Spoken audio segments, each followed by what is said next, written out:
باب الفدیہ، فدیہ سے مراد وہ بدل جو آپ حج یا عمرے کا کوئی واجب کوئی امر ہے اسے آپ توڑنا چاہ رہے ہیں تو اس کو توڑنا جائز ہے مگر فدیہ دینا پڑے. دیکھو عمرے کے 3 ارکان ہیں، وہ کسی حال میں توڑنے جائز نہیں، وہ ادا کرنے پڑے. ایک عمرے کی نیت احرام، دوسرا طواف اور تیسرا سعی، کوئی ان کا بدل نہیں. اور حج کے 4 ارکان، ایک احرام ہو گیا، طواف افاضہ اور سعی، اور چوتھا وقوف عرفہ، ان کا کوئی بدل نہیں. باقی امور کچھ واجب ہیں کچھ مستحب ہیں. اگر کوئی امر آپ کو توڑنا پڑے چھوڑنا پڑے تو اس کا فدیہ دے کر آپ چھوڑ سکتے ہیں.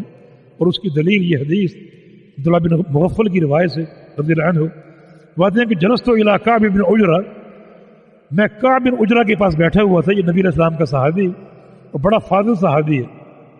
فسألت انہوں نے فدیہ، تو میں نے ان سے فدیہ کی بابت سوال کیا، یعنی حج یا عمرے میں فدیہ کے متعلق سوال کیا.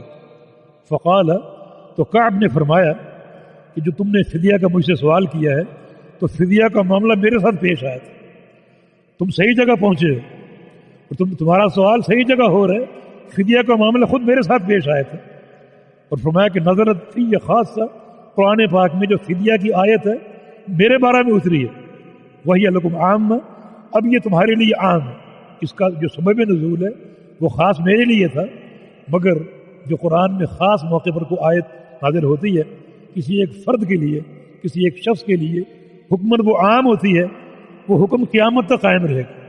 فرمایا وہ حکم نازل تو میرے لیے ہوا تھا وہ فدیہ کا، مگر اب وہ حکم عام ہے اور سب کے لیے وہ قابل عمل ہو سکتا ہے.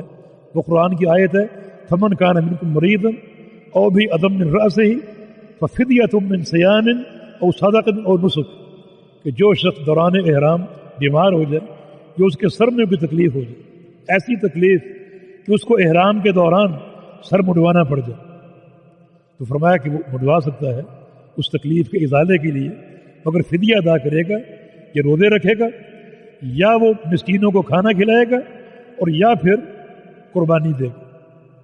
روزے یا قربانی یا مسکینوں کو کھانا کھلانا، یعنی 3 روزے اور صدقہ اور یا پھر جو ہے وہ قربانی. تو یہ آیت میرے بارے میں اتری تھی. معاملہ یہ ہے کہ حملت الی رسول اللہ صلی اللہ علیہ وسلم، مجھے اللہ کے پیارے پیغمبر تک پہنچایا گیا.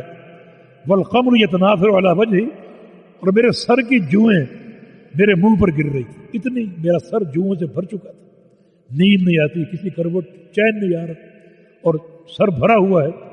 عام طور پہ زیادہ میل کچیل ہو یہ پیدا ہو جاتی ہیں، تو وہ جوؤں سے سر بھرا ہوا تھا اور منہ پر گر رہی ہیں، اٹھنا بیٹھنا محال ہو رہا، کھانا پینا محال ہے.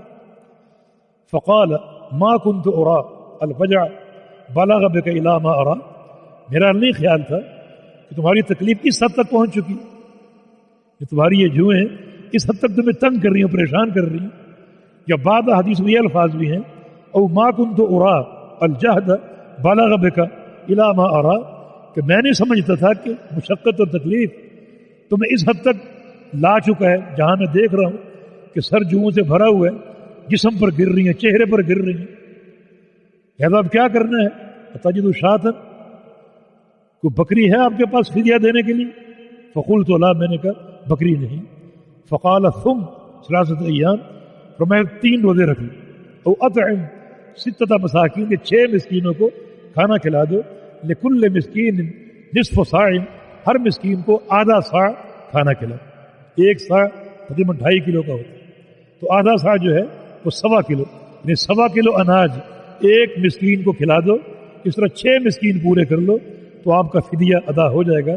یہ فدیہ اگر دوران احرام آپ کو احرام کے منافی کوئی کام کرنا پڑ جائے تو ان 3 فدیوں میں سے ایک فدیہ ادا کر کے آپ وہ عمل انجام دے سکتے ہیں. اس شریعت کی آسانی جو شریعت نے مہیا کی، تنگی نہیں ہے بلکہ وسعت اور سماحت ہے، جس کا مظہر یہ حدیث رسول اللہ صلی اللہ علیہ وسلم کی موجود ہے.